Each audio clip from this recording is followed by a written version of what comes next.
I'm motivated by fear. Fear of fear. I hate being scared to do something. It's very simple. This is what I believe, and I'm willing to die for it. Yeah. Period. You can't be scared to die for the truth. The truth is the only thing that's ever going to be constant. And you can't fear what might happen to you if you were to tell the truth. Because what happens to you if you don't tell the truth is worse than telling the truth will ever be. The first step before anybody else in the world believes it is you have to believe it. There's no reason to have a plan B because it distracts from plan A. And I think psychologically, the advantage that gives me over a lot of people that I have been in competition with in different situations is it's difficult to take the first step when you look how big the task is. The task is never huge to me. It's always one brick. I believe, and I learned very young, that you don't try to build a wall. You don't set out to build a wall. You don't say, I'm going to build the biggest, baddest, greatest wall that's ever been built. You don't start there. You say, I'm going to lay this brick as perfectly as a brick can be laid. There will not be one brick on the face of the earth that's going to be laid better than this brick that I'm going to lay in this next 10 minutes. And you do that every single day. And soon you have a wall. And soon you have a wall. I've never really viewed myself as particularly talented. Where I excel is ridiculous, sickening work ethic. You know, while the other guy's sleeping, I'm working. While the other guy's eating, I'm working. The separation of talent and skill is one of the greatest misunderstood concepts for people who are trying to excel, who have dreams that want to do things. Talent you have naturally. Skill is only developed by hours and hours and hours of beating on your craft. I always knew that I could work hard enough. There wasn't an issue with discipline, or there wasn't an issue with the ability to sacrifice or the willingness to sacrifice. There's no easy way around it. No matter how talented you are, your talent is going to fail you if you're not skilled. You know, if you don't study, if you don't work really hard and dedicate yourself to being better every single day. This one year, my father had his shop, and he decided for whatever reason that he wanted a new wall on the front of his shop. So he tore down probably about 16 feet high and probably about 30 feet long. He just completely tore the wall down, and my brother and I had to dig a 6-foot hole. We for would the mix foundation. for the foundation. Right. We would mix in the concrete by hand. A year and a half. We were building this wall for a year and a half. Every day after school, we would come and mix in concrete, putting it in the hole, doing it. And it was just myself and my little brother. And I remember standing back, looking at that wall, saying, there's going to be a hole here forever. A year and a half later, we laid the final brick. And my father stood back with my brother and I know he planned this. He says he didn't, but I know he had been planning this and writing this for his for the past 2 years. But we stood back, we looked at the wall, and he looked at me and my brother and said, "Now, don't y'all never tell me that you can't do something," and walked into the shop. As a child, my parents always told me you could be whatever you want to be. You could do whatever you want to do.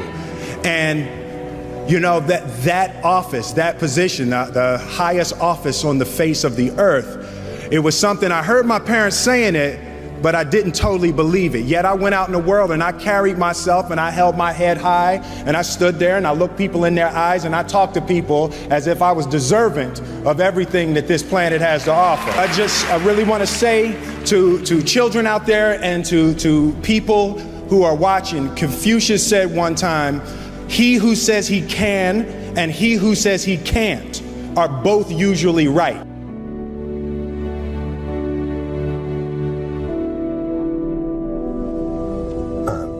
the opportunity to study greatness. Anytime you have that opportunity, there are certain intricacies that will make clear who you are. It becomes that much more clear who you are. The definition of who I am is very clear to me, and it also redefines who I want to be.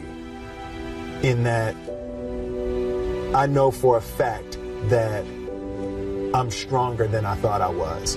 You know, you can't help but ask yourself the question, what would I do if I was in Muhammad Ali's shoes? I'm not the best at anything. You know what I mean? Eddie Murphy is funnier than I'll ever be. Denzel is more powerful than I'll ever be. I think that my strength is I can do everything well. You know, I can do a little bit of everything, and that's what I concentrate on to be my strength. I'll never be able to compete with Denzel. I enjoy connecting with people and ideas, and you know, I have a mission statement. So every year for probably the past 10 years, I've worked out a mission statement for myself.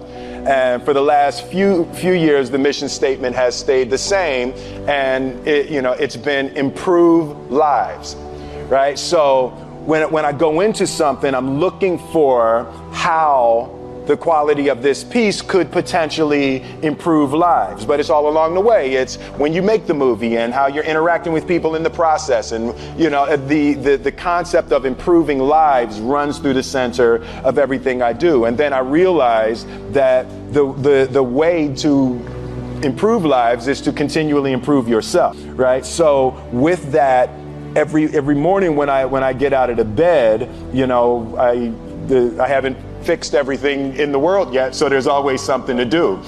I want my life, I want my work, my family, I want it to mean something. If you are not making someone else's life better, then you're wasting your time. You know, like your life will become better by making other lives better. A few months ago, I said that I believe that if I chose to, I could be the president of the United States. And I think as I've had a chance to intellectualize why I said that. Yeah. And I think that there's a certain delusional quality that all successful people have to have. You have to believe that something different than what has happened for the last 50 million years of history. You have to believe that something different can happen. The one thing that I truly tried to communicate in the interpretation of Ali is the complex simplicity of greatness. And how greatness is not this wonderful, esoteric, elusive, God-like feature that only the special among us will ever taste. You know, it's something that truly exists in all of us. Loss is bound to joy. Like pain and suffering are bound to joy. The being able to survive something is actually a big part of being able to find that next wave of joy. You appreciate smaller things. I hated being scared, you know, that I didn't want to even take the meeting. I just hated that being scared to do something. And I think what developed in my early days was the attitude that I started attacking things that I was scared of.